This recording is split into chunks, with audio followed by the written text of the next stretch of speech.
How to report profile on Facebook. Hey everyone, welcome back to another episode. In today's video, I'm gonna walk you through the steps on how to report a profile on Facebook.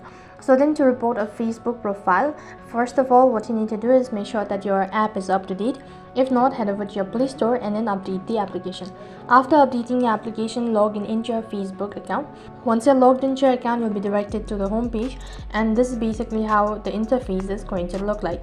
So then, to report a profile, you need to use the search tool. Look for the contact or the profile that you wish to report. Now, for example, I'm just gonna go with this particular contact. After that, you need to click on the three dot icon located right over here, and if you're sure about it, and this is gonna take you to the profile settings. Over here, you can see multiple options. So if you want to report a contact, click on report profile. Now after that, you need to select the problem. So for that, you can just tap on any of these following options, and after that you need to click on the submit button.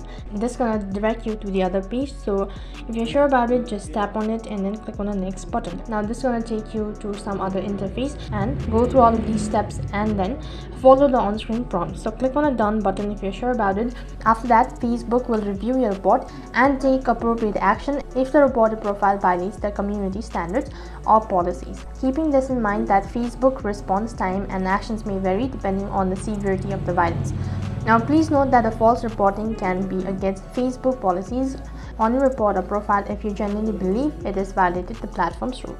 So in this way, you can report a profile on Facebook. That's it for this video. I hope the video was helpful. If it did really help you, make sure to like, share and subscribe to our channel. Thank you for watching. See you in the next video.